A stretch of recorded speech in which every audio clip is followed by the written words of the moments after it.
You're listening to First Fossil.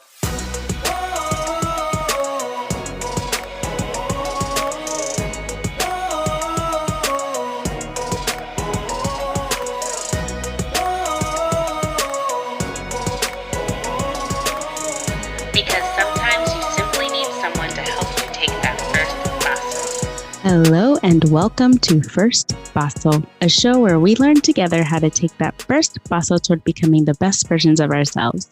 My name is Candace Olushala, and today I am not home.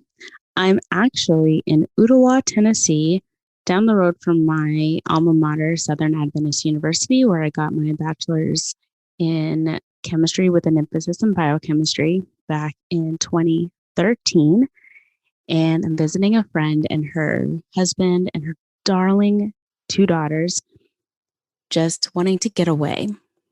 I am in my last week of classes. In fact, when this airs, the next day will be my final day where I just have to turn in a final and I'll be finished with my education. And honestly, I am so excited that I'm almost done.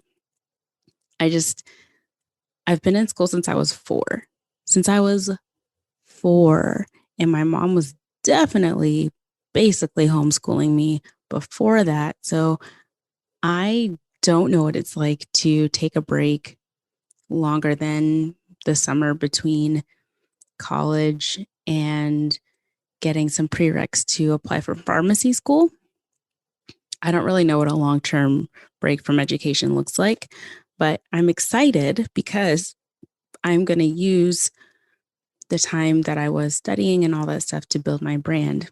So I feel like I'm that person at graduation who's like, what are you doing after graduation? I'm going to Disney World. Well, my Disney World is developing my brand. So I'm super excited about that and needed to get away and visit this friend. Unfortunately, as I'm sure a lot of you have realized, it is hotter than Hades all over the place, and there's no breeze. This is what I don't understand. Why is there no breeze? I need some air.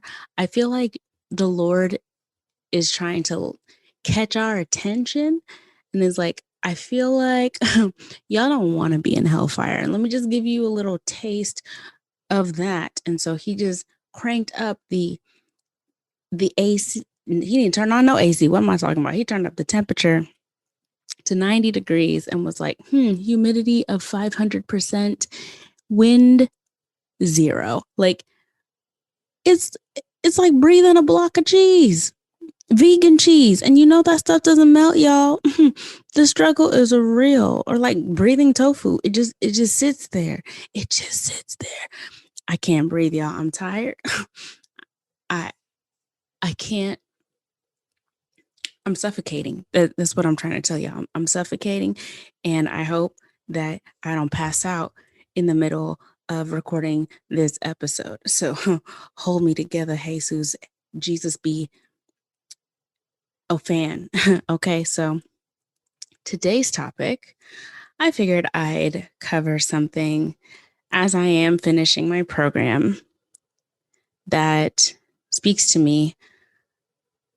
And it's actually a question from one of my listeners, an anonymous listener. And I think it's time to address this question.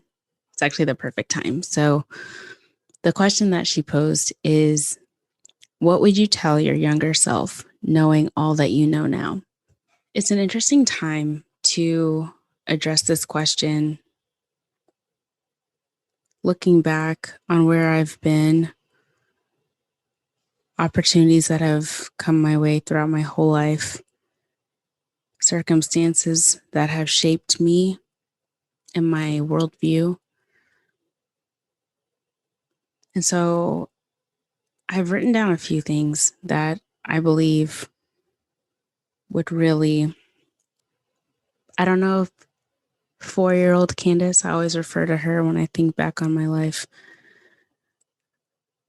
I don't know if these things 4-year-old Candace would have believed, but I would have wanted to tell her. So in looking back, she would have remembered that someone did tell her that these things were true and that they were going to happen.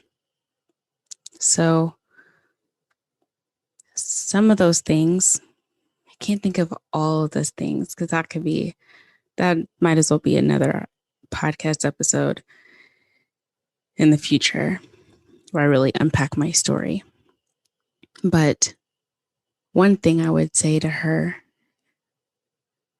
I would say, Candace, you're right where you need to be with whom you need to be. I remember feeling out of place, like God made a mistake and put me in the wrong family. I was in a family of achieving, well-known, brilliant, celebrity-like people. My dad was well-known in our hometown. My mom was too, very active and involved in the community.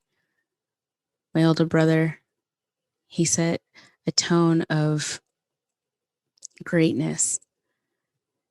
And my little brother, Kellon, he was silent and yet so brilliant that people were just profound by how young he was and how much he knew for such a young kid.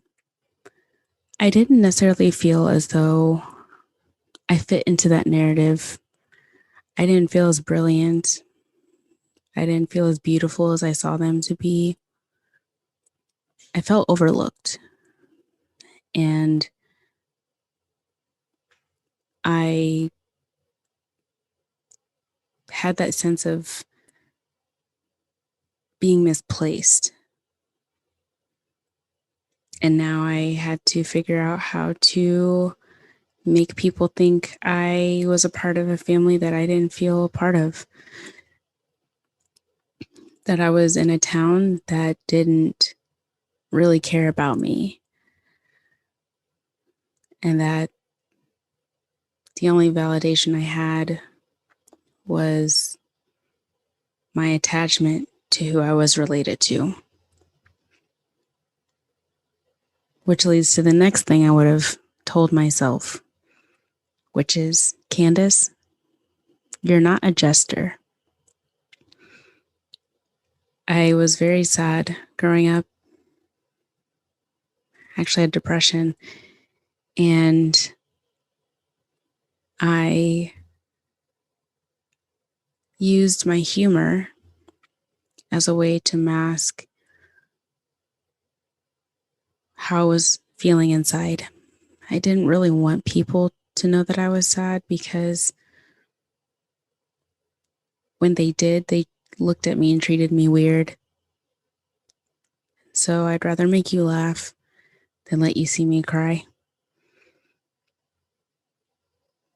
And I thought that God literally created me to be a comedian for others while having this painted sad face on that no one seemed to really see because they were focused on what they got out of me, which is a good laugh. And that's why I chose a jester, because a jester often had their face painted with a frown, with tears. But they were funny and entertaining. So people looked past that. I wish she knew that she wasn't created to be a jester. What I want to tell her, what I wish I could have told her, was, Candace, you are a disruptor and a bridge. And God has plans for you beyond how you feel about yourself right now. There's a purpose for the love that you have in your heart that is spilling over. I knew that I loved to spice up people's worlds, if you will. And I was bold. I was honest. I would tell you directly what I was thinking in the moment that I was thinking it, thinking that I mean, is true. So why would I not say that to them? I don't understand.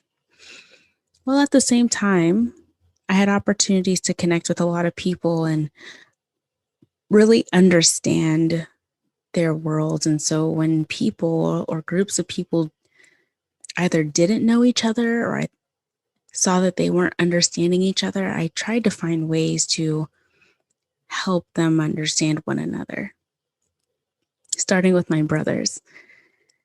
Kevin was older than me and Kellen was younger than me. And so they didn't always connect because of their age difference, but I was close in age to both of them because I was in the middle. And so I often tried to explain Kellen to Kevin and Kevin to Kellen so they would at least better process one another in their differences.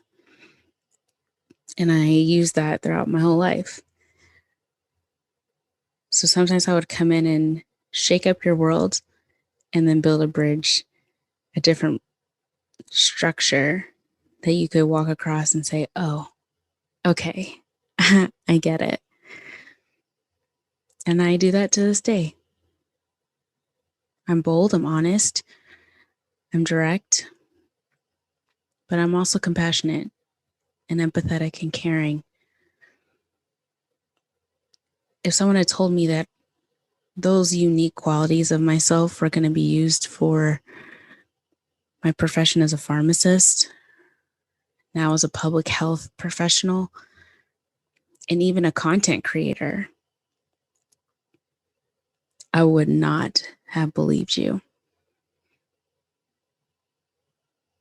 I wish I would have, but I know my former self well enough that I wouldn't have. But I would have remembered it. I would have remembered that someone told me that when it all unfolded. I used to think that I had so much love in my heart to give and I didn't know who to give it to. I would cry in my room and plead with God to just let me know why He would allow me to be this little jester girl that wanted to just pour into people that I didn't feel were pouring back into me all over the place.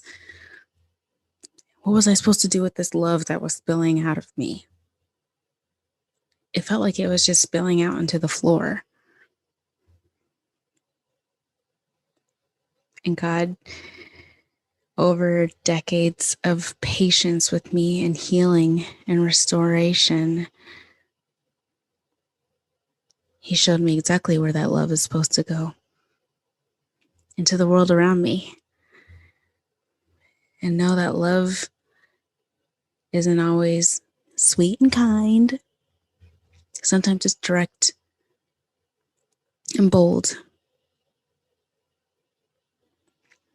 Tough love is just as important as sweet love. And I have both as a disruptor and a bridge. I wish I could have told her that, knowing and seeing how God is continuing to open doors and close doors and break down walls for me and beyond me, through me.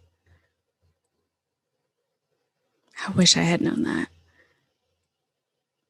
Something else I would have told my younger self was that, Candace, your weight, your illnesses, your body, they don't define your level of beauty, but your heart and character do.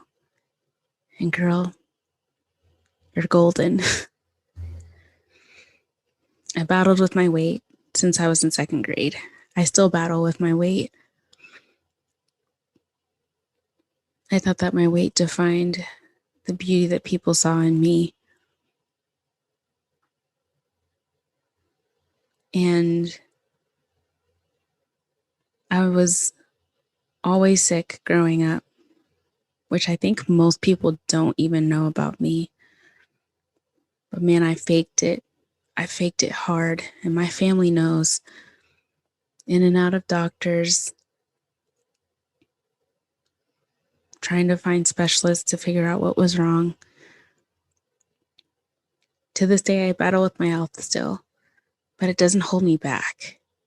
It doesn't take away from all the plans that God has in store for me. But I've learned to make it work. I've learned to make it a crucial part of my story, of who I am. And as we get to know each other more on these first bustles, I'll unfold more of those things to you and what those details really were. But I wish I had more role models in the world like Gen Z does now, where they're showing body positivity. I didn't have that. I struggled with my celebrity idols being mocked horribly in the media for their weight, whether they were too skinny or too big or losing the baby weight, gaining the baby weight. I mean, it's horrible. It's bullying.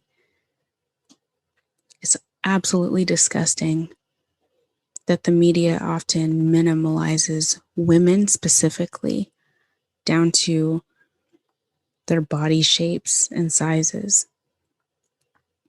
I actually saw a post today on Instagram of a mom that posted a naked picture of her daughter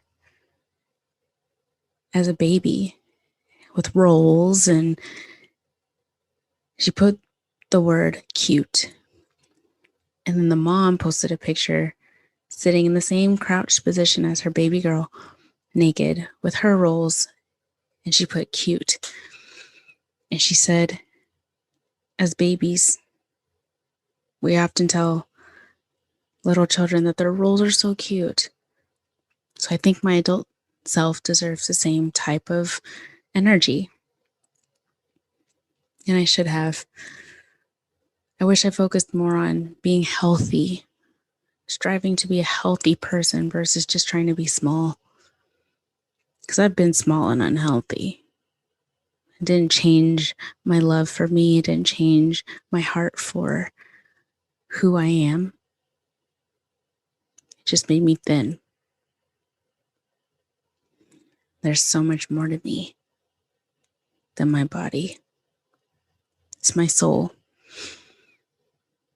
It's my soul that's beautiful. And I can say that with confidence because I love myself. And I know I'm worth loving. In line with that, I would have also told my younger self, Candace, your natural hair is beautiful just the way it is. I used to be severely bullied for my weight and for my hair, going to predominantly white public schools, being the only Black kid in most of my classes. And I wanted my mom to relax my hair by 4th grade because I couldn't take it anymore. And from there, I tried to figure out with my weight how to get people to stop bullying me. It was horrible. And I know a lot of kids still deal with that stuff. I know adults still deal with this. It doesn't go away just because you turn 18 and you pay taxes and go to work. Bullying is a human problem. And it comes from hurt and jealousy, which is also something else I would have told my younger self, that Candace, they're jealous. They're hurting. That's why they hurt you. And they pick at you and they want to make you feel like you're not smart, that your intelligence is a means to let you know that you're trying to be a white girl. That intelligence doesn't come with black skin. And that your hair is a mop and you're an Oreo. You're a fat Oreo. You think you're better than everyone else. It's not true. I just work hard.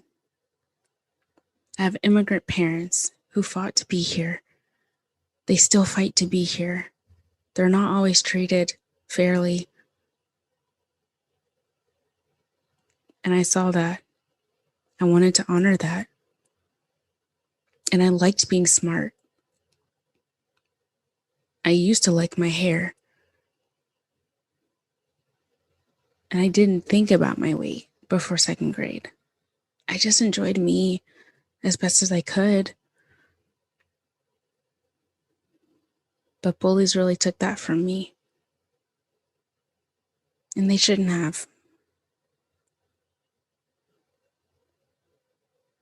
But I'm so glad, like I said, that God was merciful in the journey with me to restoring my soul and showing me how He views me. In fact, God showed me in Romans 8 exactly who He sees me to be, where He said, "There's no death, nor life, nor angels, nor rulers, nor things present, nor things to come, nor powers, nor height, nor depth, nor anything else in all creation that will be able to separate me from the love of God in Christ Jesus." And so to end, the last thing I would have told her was, "Candace, you're fully and completely loved. Even when you don't feel like you are, even when it looks like you're not, you are. You truly are. When the world treats you like dirt, there's a God that loves you. And it's unconditional. It's never changing.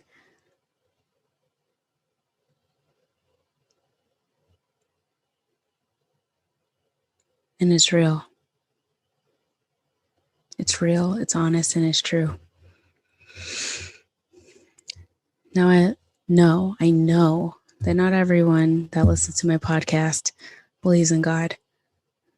But if you've been following me, you already know that I can't tell my story without God. God the Father, Jesus Christ, and the Holy Spirit are the center of who I am. And I don't know a life without them.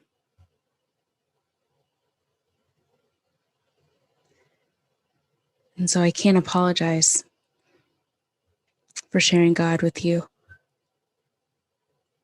I share Him because I know Him personally.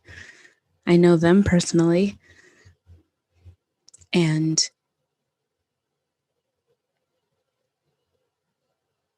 four-year-old Candace, who I used to be, even with all of her sadness and all of her flaws and all of her frustrations with self, all the moments that she thought she was nothing, one thing that she knew was that she loved Jesus more than anything in the world. And she just wanted to make sure and know that He loved her too. And here I am, 25 plus years later, and I know that I am fully and deeply loved. So that's today's episode. What would you tell your younger self, knowing all that you know now?